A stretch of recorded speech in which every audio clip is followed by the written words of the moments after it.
The road to release was a rocky one for Borderlands 3, one that was plagued by drama, calls for boycotts, and dodgy review coverage, but seemingly this has not stopped Borderlands 3 from breaking sales records.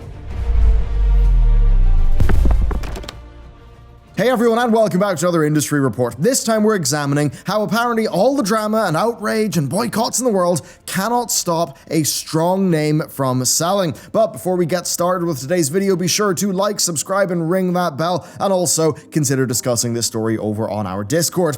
And with that done, let's get into the news. At the beginning of this week, Take-Two Interactive, the parent company of publisher 2K Games, announced the initial cross-platform sales figures for Borderlands 3 via a press release on their website. Now, according to the press release, Borderlands 3 sold 5 million copies in the first 5 days, 50% more than Borderlands 2, and that 70% of the sales were digital. Now, this performance makes Borderlands 3 the fastest-selling 2K title and the highest-selling 2K title on PC. This game was also the most pre-ordered 2K title, as well as the most pre-ordered title on the Epic Games Store. One thing of note, though, is that while 2K claims to have shipped more than 5 million copies of Borderlands 3 within the first week of launch, there are no platform-specific numbers, so we don't have a full breakdown. Now, the 70% digital, that actually does seem to make a lot of sense, given how both consoles are skewing digital more and more these days, and how the PC version of the game, which will have sold very well, I imagine, is, of course, digital only via the Epic Games Store. So,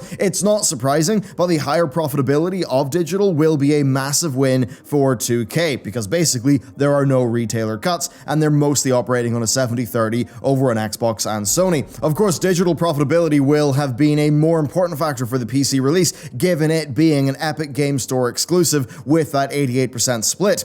Now, for an exclusivity decision that prompted such an impassioned backlash, I'll admit I did find it a bit odd that 2K did not see fit to gloat about its record-breaking PC sales performance, if that was the case. The deal with Epic was obviously, though, worth it for 2K and Gearbox, but I suppose I would have just expected them to have said more on the matter. Even Randy Pitchford, Gearbox's painfully present CEO, could only offer a general boast about the game's performance on Twitter, writing that on PC, the data is that the launch day peak concurrent players of Borderlands 3 is about twice as high as the all-time peak for Borderlands 2. So I think between the sales figures, the concurrent figures, and the generally just larger size of the PC market, I think it's evident that Borderlands 3 had a strong PC launch in the face of everything that was working against it. When we go back over Borderlands 3's pre-release campaign, you really just see how it stumbled from controversy to controversy, how it got the boycotts, and I think that the main thing really is the big lightning rod. It is the Epic Games Store exclusivity deal. Now, this is a very interesting one. Borderlands 3 was announced as an Epic Games Store exclusive back in April of this year, and this is really when the backlash was kicking off, of course, following Metro Exodus. Now, speaking of the time, 2K said their mission, in addition to delivering the most engaging and captivating entertainment experiences, is to embrace new distribution platforms that will continue their effort to grow the audience for Borderlands 3.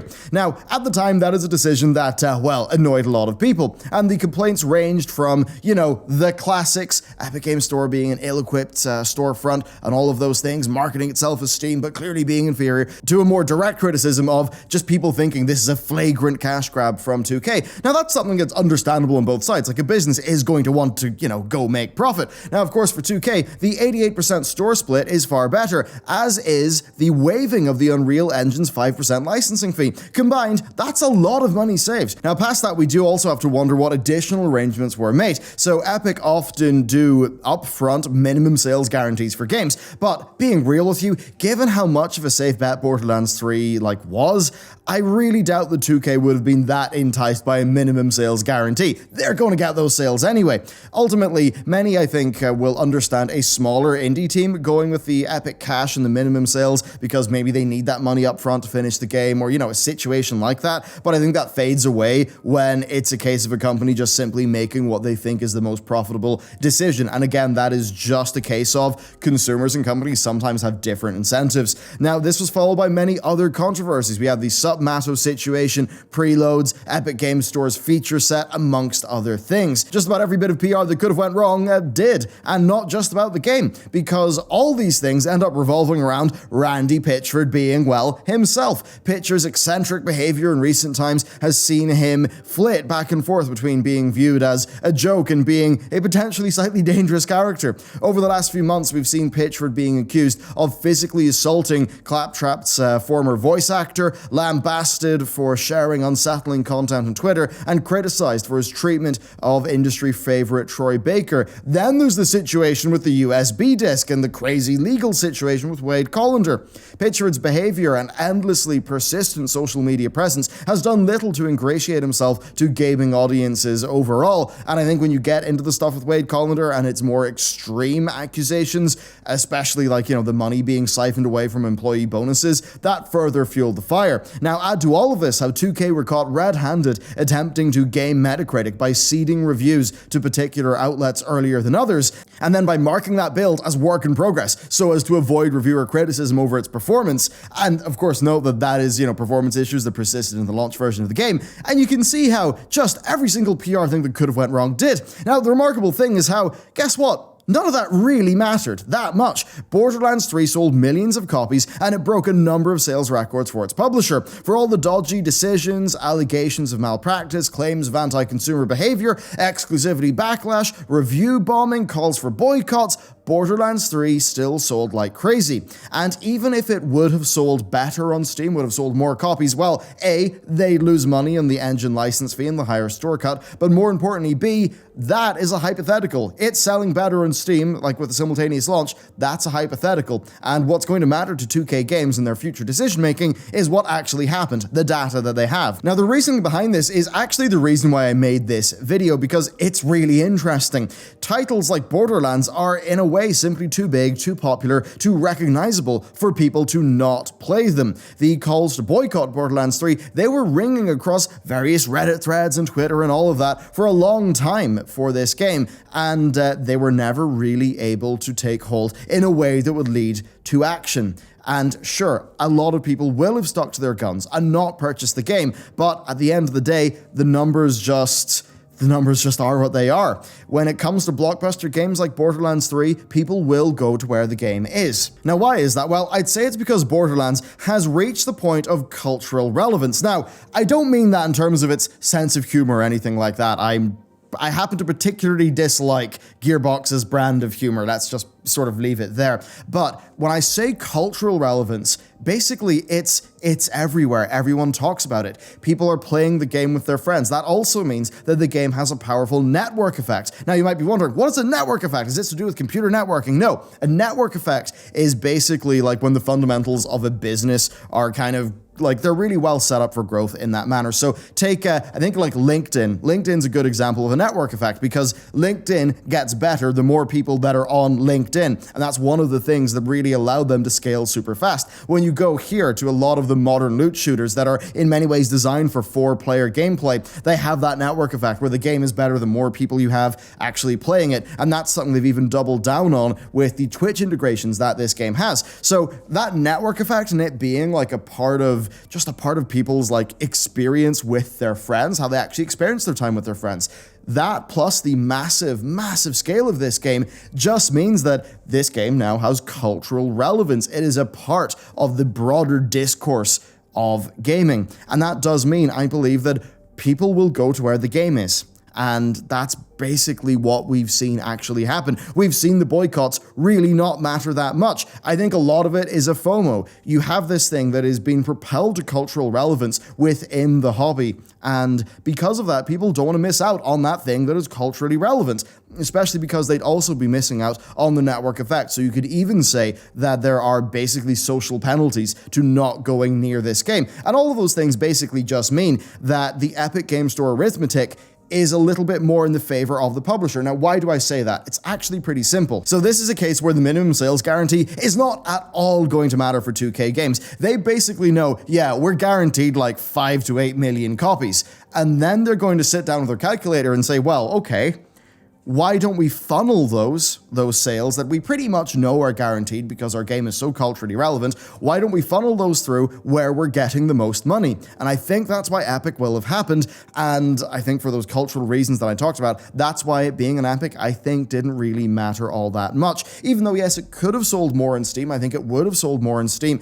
but ultimately they're looking at 88% revenue split and then 5%. And that really does add up. Of course, if they were selling in Steam, then for any sales below 10 million, they lose 30%. Below 50 million, they lose 25%. And then, of course, above 50 million, they lose 20%. But then after that cut, they then lose another 5% because of the engine licensing fee. Now, of course, Epic Games, they make Unreal Engine, that's what Borderlands 3 is made on, and they waive that fee. And that's one of the large benefits of Epic being, I guess, having sort of vertically integrated segments of their business. So they now, they have a very major position in game creation, and they also have a major position in the selling of games. And having both of those things means that they can kind of bundle those services together to give developers, what is perceived to be a better deal. I mean, in a lot of ways, it is a better deal, right? It's like they will take less of your money and they'll waive your engine licensing fee.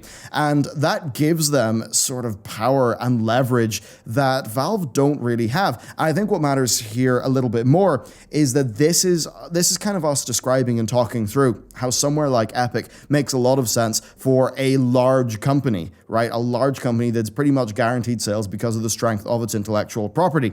Now, the Epic Game Store situation for indies is a little bit different. So the thing with indies is that depending on their size, and really indie is a very large net. It could be a 2-person team. It could even be a 20 or 30-person team. It's actually quite hard to tell sometimes. But for a lot of indies, they're only as good as the last game that they released. And the game that they're currently working on, maybe they're only going to release it in 6 months. But the thing is, if Epic are just say to you, hey, here is, however many sales guaranteed, and they basically just secure the financial viability of the company for, like, say, the next 2 years, that's going to be super lucrative to an indie. But it's going to be lucrative to an indie in a way that is not lucrative to the likes of 2K Games, because 2K are going there knowing they're going to get sales and they just want a better cut. Whereas for the indies, it's a little bit different. It's more like Epic just have that big sack of cash, and that cash is actually something the indies, they're going to value a good bit more because they're kind of always on the knife edge of going out of business. Now, as to whether an indie should go with Epic, I think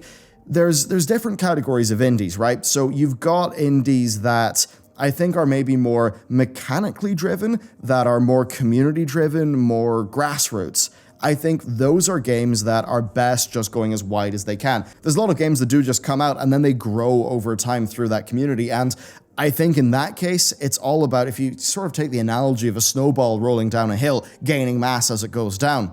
I think if you already have a lot of mass and you're flying down that hill and you think you're going to do really well, I think that's where, like, the likes of 2K will go with the Epic Store. But if you're just trying to build up your snowball, and if you're an indie, that's, that really is community, that's what you need. If you go with Epic, I think you really are going to be sacrificing the size of that initial community. Now, it could be that you'll sacrifice that, but Epic will make up for that in cash. And that is something that an indie will have to decide for themselves. Of course, there are other indies that I think make what you could sort of call like our platform seller games, the kind of more super premium games that are a bit more artsy. I think those are games that often struggle a little bit more with sales. So for them trying to ship themselves to a premium platform could make a lot more sense. A bit like somebody trying to maybe, get distributed exclusively via Netflix or, something like that. I think it's a little bit more along those lines. So that's multiple different ways of things going. I think from my view, as much as these Epic numbers can actually make quite a bit of sense, ideally you want to get your revenue in because you've just built a grassroots community and they're supporting you because they're buying their game. Now, yes, I wish Steam had a smaller cut on all of that stuff, but it just seems like Steam is more the vehicle for that kind of growth. But as you can see, there are just different fundamentals here, and I think that's what really matters, and all, again, ties into the importance or the sort of the effectiveness of a community boycott. A community can boycott an indie that pisses them off, and it might actually do a fair bit of damage to that indie. But, you know, looking at this, looking at Borderlands 3, clearly didn't do any damage. Looking at, say, Call of Duty Modern Warfare 2, I think we pretty much all remember that one pretty famous iconic image of a Steam group for people who were, you know, they made the Steam group to like boycott the game, and you know, you just see like on launch day everyone's profile is there and they're playing Modern Warfare 2. It's one of those things where it's like Modern Warfare 2, Borderlands 3, they're a cultural event, people are going to go to them, but that's not the same for a lot of indies. But that's just not the same for a lot of indies and a lot of other games, and basically it's a massive gray area. This probably was the correct financial decision. However, we'll just have to see if they take a long-term hit in terms of their audience no longer liking them as much, and if that will actually impact their bottom line.